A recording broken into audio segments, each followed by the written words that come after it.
In the cold black of space, stars shine like tiny lights far away. A large alien fleet moved silently past Saturn.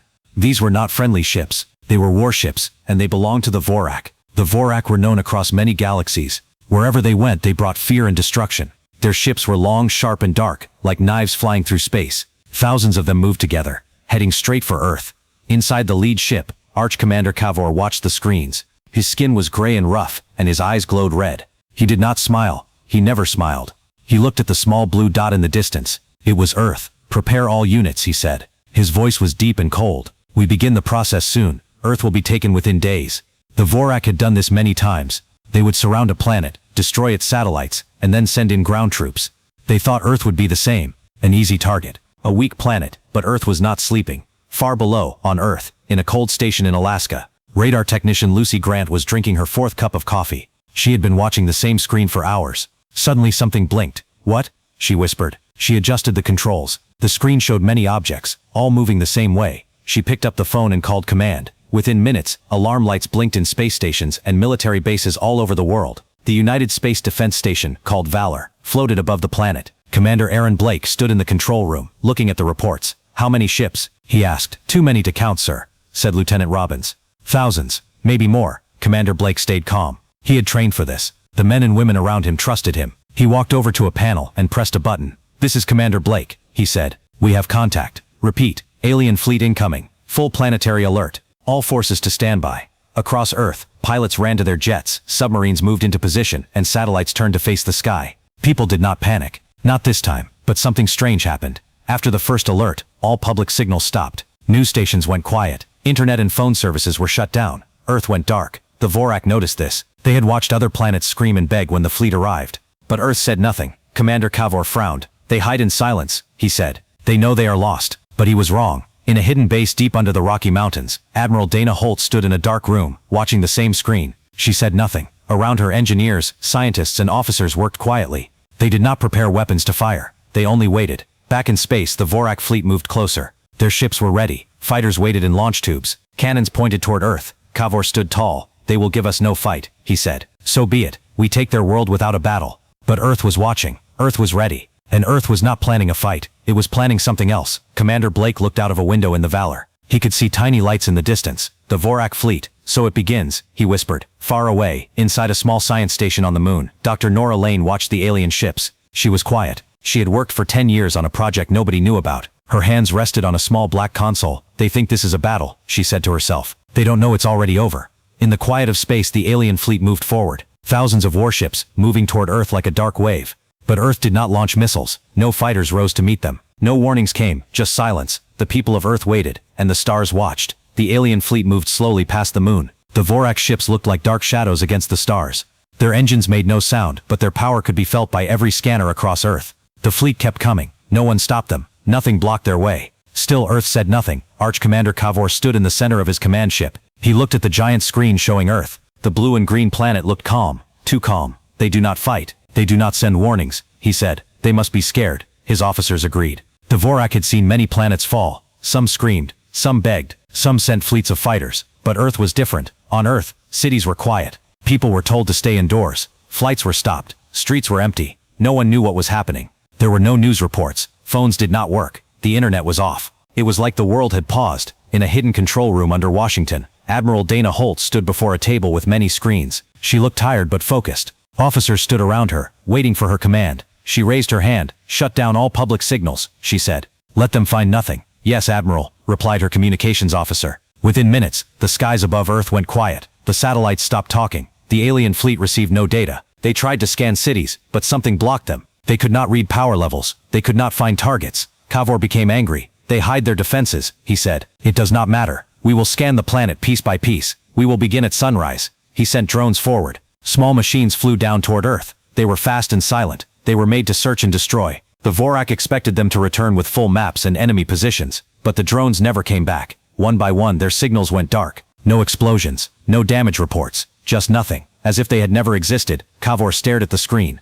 His second officer looked confused. "Maybe a jamming field," the officer said. "No," said Kavor. "This is something else. Something we have not seen before." Back on the orbital station Valor, Commander Blake received the same data. "All enemy drones have gone dark," said Lieutenant Robbins. Commander Blake nodded. He knew what this meant. Project Obsidian was active. The defense plan made in secret was now running. Down in the mountains, inside a black room with no windows, Dr. Nora Lane watched small lights disappear from her screen. Each light was a Vorak drone. "It works," she whispered. Her voice was calm. She pressed a button and sent a quiet signal to Admiral Holt. Admiral Holt looked at the message. "Phase 1 complete," it said. She gave a small nod. "Let them come closer," she said. Kavor was not ready to wait. He ordered a squadron of small fighter ships to enter Earth's lower orbit. They flew in tight formation, ready to test Earth's skies. The fighters moved fast, expecting no resistance. They vanished within seconds. No fire, no explosion. They were there, and then they were not. Panic began to grow on the alien command ship. Kavor slammed his hand on the control panel. "This is not possible," he said.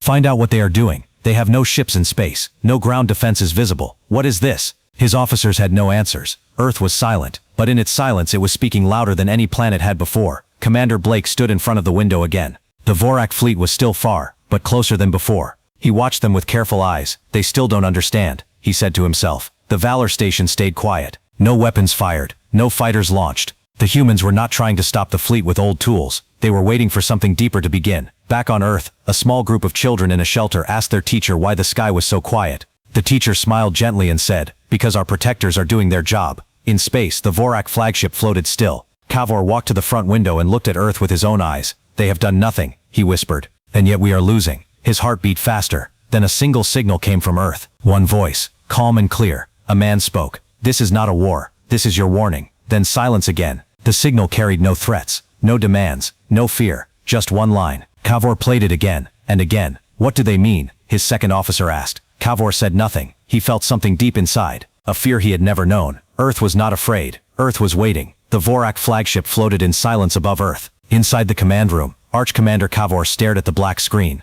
The last message from Earth still echoed in his mind. It had been short, calm, and strange. "This is not a war. This is your warning." That was all. No more words, no threats, no attack, just silence again. Kavor ordered the message to be played once more. The voice was human, male and steady. No fear, no emotion. He listened carefully, trying to find meaning in the words. "Do they want us to stop?" asked one of his officers. Kavor shook his head slowly. "No, they want us to think. They want us to feel unsure. But we do not stop." He turned to the fleet. "Prepare for full advance. We move into low orbit. I want fighters ready. No more waiting." All across the alien fleet, lights turned red. Engines powered up. Fighters moved into launch position. They believed Earth was hiding its strength, but even now, no human ships appeared. No missiles came. Nothing moved from Earth. In the station Valor, Commander Blake watched the alien fleet come closer. His hands were behind his back. His officers looked at him. "Are they moving into orbit?" he asked. "Yes, sir. 20 squadrons have begun descent. More will follow." Blake nodded. He opened a private channel. "Send word to Admiral Holt. Phase 2 begins now."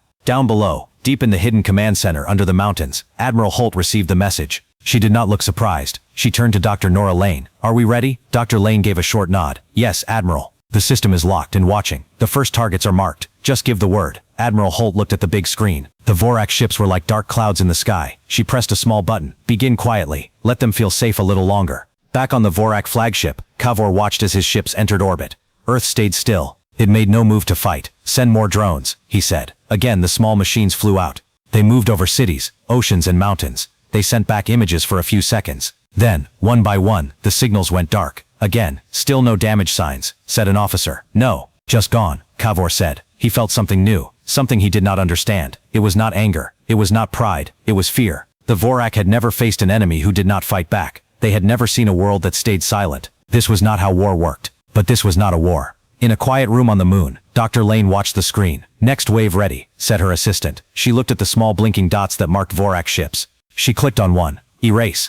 In orbit, a large Vorak cruiser began to shimmer. It looked like heat waves were rising from it. Then, it was gone. No explosion. No sound. Just gone. On the flagship, alarms rang. "One of our cruisers has vanished," shouted an officer. "What? How?" Kavor shouted back. "We don't know. No impact. No explosion. It just vanished." Kavor stared at the screen. He ordered all ships to scan again, to find the cause, but they found nothing. The space was empty. Another cruiser vanished. Then a battleship. Each one disappeared without trace. "This is not a weapon," Kavor said. "This is something else. They are not destroying us. They are removing us." He looked at the screen and whispered, "They are erasing us." In Valor, Commander Blake watched the alien fleet panic. Ships changed positions. Fighters moved in circles. The Vorak were confused. "Phase 2 complete," said Lieutenant Robbins. Blake turned and gave a slow nod. "They thought we were quiet because we were weak. They didn't know silence was the sound of the trap closing." In the Earth Command Center, Admiral Holt spoke again. "Activate full coverage." Let them feel it. Dr. Lane pressed several keys. High above Earth, invisible satellites turned. They focused on the Vorak fleet. Signals moved through them like a quiet storm. One by one, more ships disappeared. Kavor stood frozen. His officers shouted reports. Fighters stopped responding. Battleships blinked out of existence. His command network was failing. Pull the fleet back, he shouted. But it was too late. Another squadron was gone.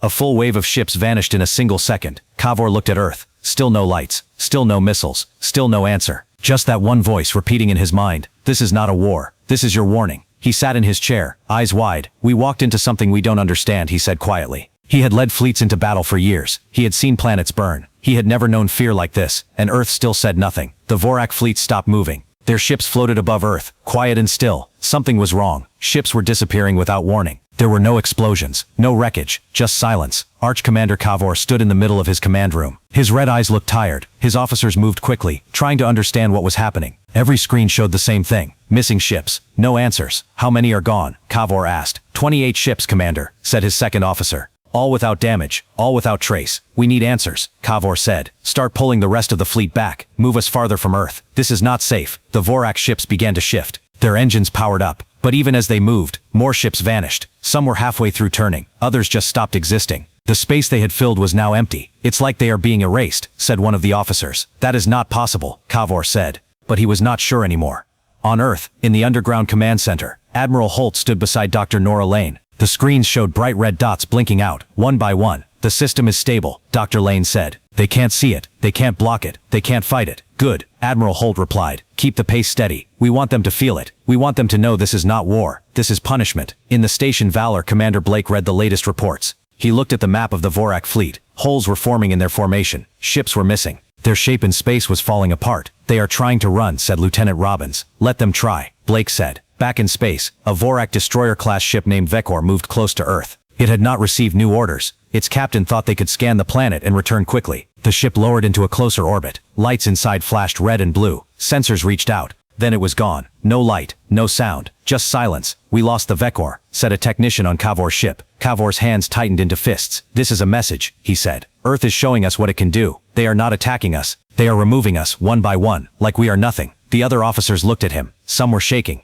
They had never seen the commander afraid. In a small science base on the moon, Dr. Lane continued her work. Her team watched carefully as the satellites did their job. Each one focused on a target. Each one used the strange energy field they had studied for years. It did not burn. It did not crush. It unmade. Target erased, said a technician. Dr. Lane did not smile. She simply marked the next target. Admiral Holt watched it all from Earth. Her face was calm. The skies are quiet, she said. She walked into another room where screens showed people around the world. They were in shelters, in homes, in cities. Most of them did not know what was happening above. They only knew that Earth had gone silent. That something was in the sky. Will the people be safe? Asked a young officer. Yes, Holt said, because we made sure this would never become a battle. They will never see the fight because there is no fight. Only erasure. Back in space, the Vorak tried something new. A scout ship launched an energy probe. It sent a wave of power toward Earth. The probe tried to scan for weapons or strange signals. The probe vanished. They took the probe too, said an officer on the Vorak flagship. They want us to know we have no chance, Kavor said. He looked at the screen showing Earth. It looked peaceful. Clouds moved over blue oceans. The planet looked innocent, but Kavor knew better now. We came thinking they would beg for mercy, he said. But we are the ones asking questions. We are the ones disappearing. He gave a new order. Send all remaining ships to high orbit. No more scanning. No more probing. Just survive. Even as he gave the order, 3 more ships vanished. The command ship shook slightly. The silence was deep. They don't need to chase us, said the second officer. They are hunting us where we stand. Commander Blake stood by the window of the Valor. He watched the stars. He saw faint flashes where ships disappeared. Then nothing. They are learning the truth now, he said quietly.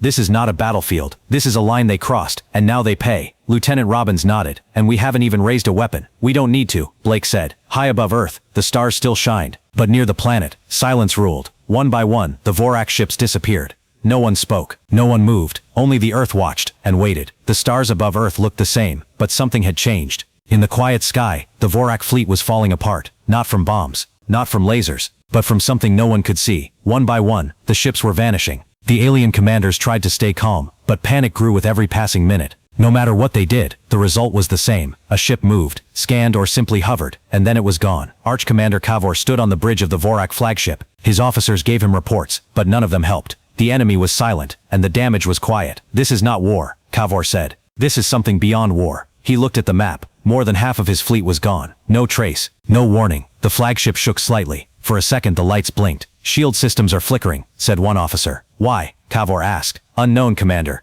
There is no attack, no heat, no energy surge, but the systems feel wrong." Kavor turned to his communications officer. "Send a message to all ships. Break formation. Spread out. Leave Earth's orbit if possible. Survive. That is the only order now." On Earth, in the underground base, Admiral Holt watched the same thing. Ships were trying to escape. They were changing direction, spreading across the sky. "They finally understand," she said. Dr. Nora Lane stood beside her. She had been silent, watching her screen. "Their systems are falling out of sync. The closer they are to each other, the faster the erasure. The network is working better than we hoped." "And Earth?" Holt asked. "Completely safe. The satellites focus only on the Vorak signals. Everything else is untouched." Commander Blake received the same report from the Valor. "They're trying to run," said Lieutenant Robbins. "It won't help," Blake replied. "This isn't something you escape. It's already inside their systems." He walked to the main window and looked out at space. In the distance, he saw small lights blink out. The ship lights vanished like stars going dark. "It's like they never existed," he said. The Vorak flagship still remained. Kavor stood frozen. He had stopped giving orders. His officers looked at him, waiting. Some of them had tears in their eyes. Others shook from fear. "They erased entire ships," said one of them.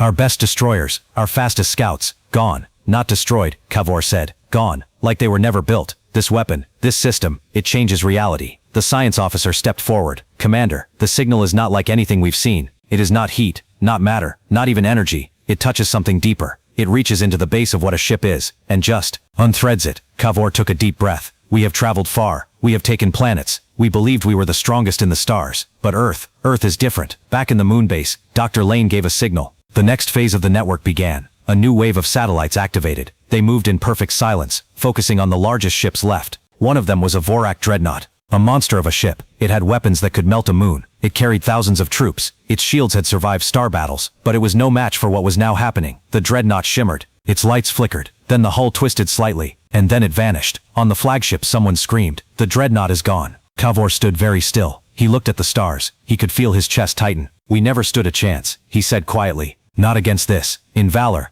Blake watched the same moment. "The dreadnought is gone," he said. He looked around at his crew. "We never fired a single bullet. Not one missile. Not one ship launched. And yet, we win." "This is not how war looks," said Robbins. "Because it's not war," Blake said. "It's erasure." On Earth people remained unaware. In cities, they sat in shelters. In schools, teachers read quiet stories to calm the children. In homes, families waited. They were told to stay calm, and so they did. And above them, history was being rewritten. Admiral Holt gave her final order for the day. "Hold fire for now. Let the last few ships see what's happening. Let them know who we are." Dr. Lane looked at her screen. Only a handful of red dots were left. They have no way to fight back, no way to block the signal, and soon they won't exist. The stars above Earth sparkled as always. But for the Vorak, this part of space had become a graveyard. A quiet place where power, pride, and war had vanished without a trace, and Earth, still silent, still watching, remained untouched.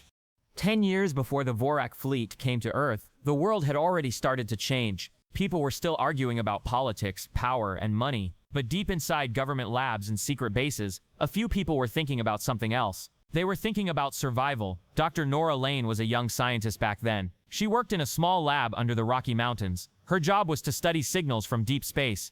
One night, something strange happened. She picked up a signal that did not belong to any planet, star, or satellite. It was not natural. It was a message. She showed the signal to her team. They worked for weeks trying to understand it. When they finally decoded a part of it, they were shocked. It was not a greeting. It was a list of planets the Vorak had already taken. Dr. Lane took the signal to the top. It reached the desk of Admiral Dana Holt. At the time, Holt was not an admiral yet. She was a commander in charge of Earth's space defense research. When she read the file, she knew one thing.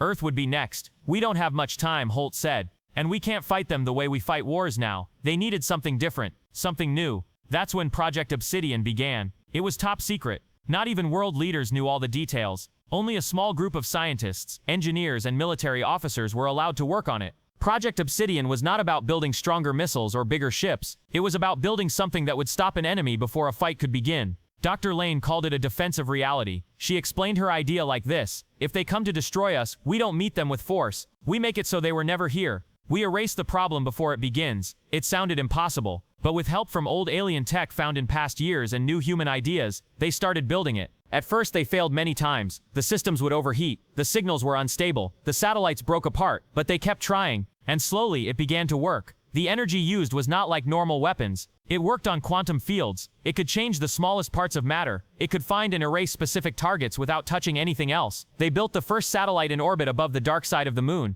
No one saw it. No one knew it was there. It was called Ghost 1. When it worked perfectly during a test run, the team cheered for the first time in months. More satellites followed, each one hidden, each one part of a growing network. Together, they formed a defense web around Earth. Not a shield, not a wall, but a silent eraser. Commander Holt became Admiral Holt. Dr. Lane became the lead of all scientific operations. Together, they prepared Earth for something it had never faced. They told no one.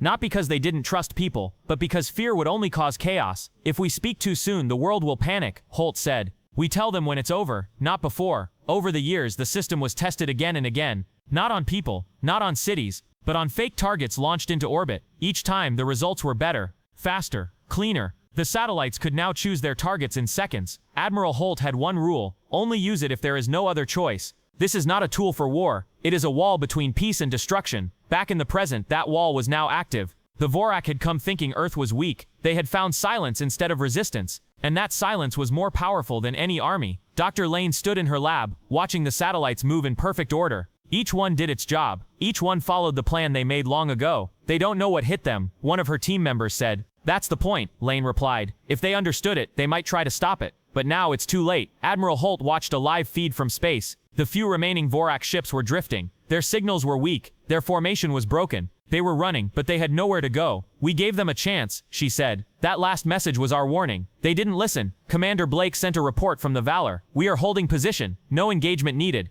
Enemy is falling apart without us firing a single shot. Admiral Holt smiled just a little. That's how we planned it, she said. Back in space, a final group of Vorak ships tried to form a wall. They wanted to protect their flagship, but as soon as they grouped together, the satellites locked on. One by one, the ships vanished. The flagship was alone. Inside the Vorak command room, Kavor stood alone. His officers were gone. His fleet was gone. The stars outside looked cold. He looked at Earth one last time. This was never a battle, he said. It was already over before we began. And then the flagship vanished too. Earth stayed quiet. The people waited in silence. And the sky was clear once more. The last Vorak ships drifted in silence. The stars around them seemed cold and empty. Their fleet had been one of the largest ever built. Now it was almost gone, not from fire or battle, but from something worse, something quiet and final. Inside one of the few remaining cruisers, Captain Derek tried to send a signal to the flagship. He tapped the control panel again and again, but nothing answered. The message screen stayed blank. He looked at his crew. They were scared. They knew what was coming. Where is the rest of the fleet? A young officer asked. Gone, Derek said. They are gone. He looked out at Earth. The planet looked peaceful. Blue oceans, white clouds, green land. It was hard to believe that something so deadly was hiding there, but he had seen the others vanish. He had heard no sound. He had seen no light. One moment they were there. The next they were nothing. In space, the Vorak flagship still floated. Arch Commander Kavor was alone now. His officers had vanished one by one. He did not understand how it happened. He sat in his chair watching the same message on a loop. This is not a war. This is your warning. He had laughed when he first heard it. Now it haunted him. He had brought destruction to many worlds. He had never been stopped. But now he was powerless. He stood up and faced the dark window. Earth looked so small. It had no weapons, no ships, no soldiers in space. And yet it had erased everything. We thought they were weak, he said. But they were only quiet. A signal came through to the Valor. Sir, said Lieutenant Robbins. Another wave of Vorak ships is trying to fire their core weapon. It looks like a last attempt. Commander Blake looked at the screen. A large ship deep in space began to glow. The energy in its center started to build. It was preparing to launch a fusion blast. That would destroy half of our satellites. Robbins said. Should we intercept? Blake stayed calm. He pressed a secure line to Earth. Admiral, they're trying to use their core weapon. In the hidden base, Admiral Holt stood beside Dr. Lane. She looked at the feed and nodded. They want to go down with a fight, she said.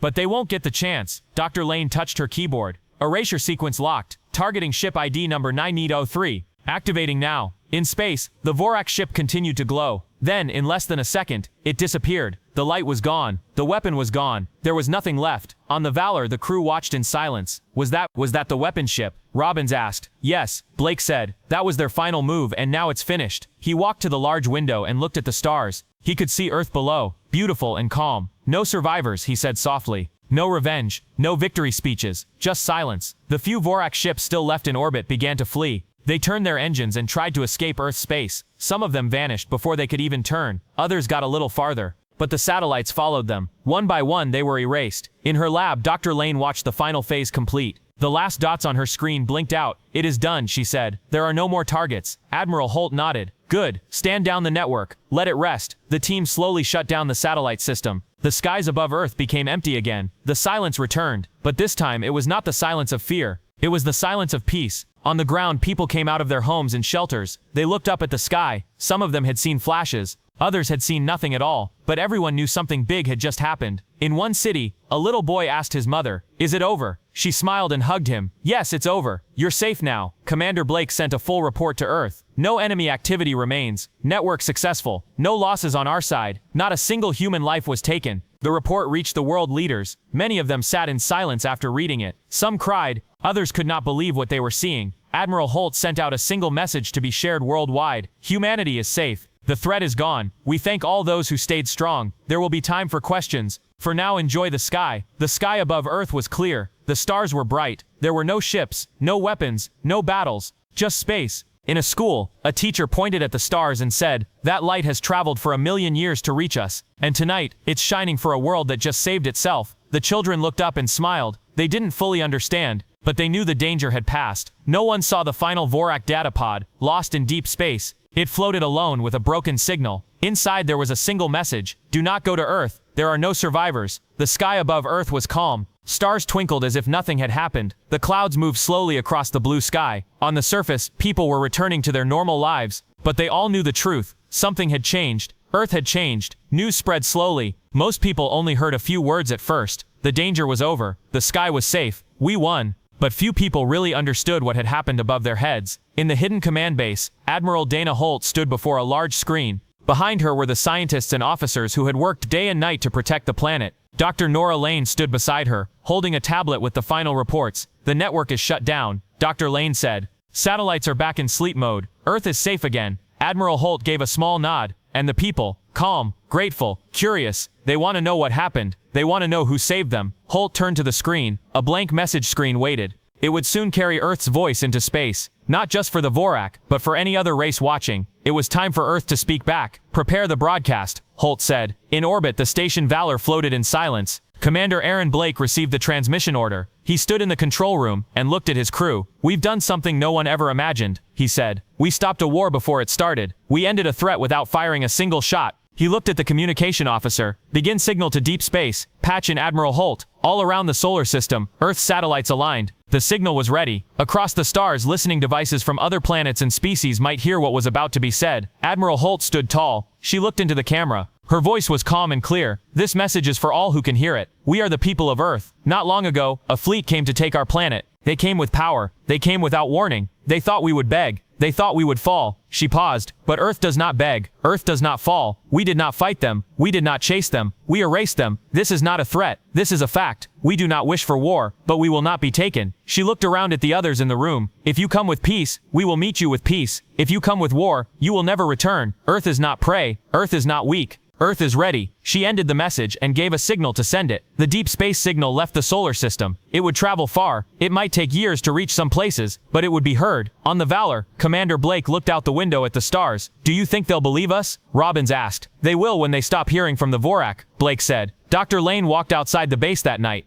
For the first time in many weeks, she looked up at the sky and saw no threat. Only stars. Only peace. She sat on a bench and took a deep breath. "It worked," she whispered. Children played in parks again. People filled the streets. News reporters told stories of silent heroes, but most of the world never saw the war. They only saw the peace that followed. In one school, a teacher showed a picture of Earth from space. "This is our home," she said. "And now, the stars know that home is protected." In another part of the galaxy, a listening station received Earth's message. The alien commander who heard it sat in silence. He looked at the stars on his screen. He knew the Vorak were gone. No one had heard from them in days. He listened to the human voice again. "This is not a threat. This is a fact." He turned to his advisor. "Change our maps. Earth is no longer a soft world. It is a red zone. No contact. No approach. Not without permission." Back on Earth, Admiral Holt gave one last order. "Seal Project Obsidian. Let the satellites sleep. Let the world rest." Dr. Lane saved the files and powered down her systems. Her team would go back to normal life, but they would always remember what they built. A defense that didn't just protect Earth. It warned the stars. Commander Blake left the Valor for the first time in months. He returned home and stood in his backyard, looking at the sky. He smiled.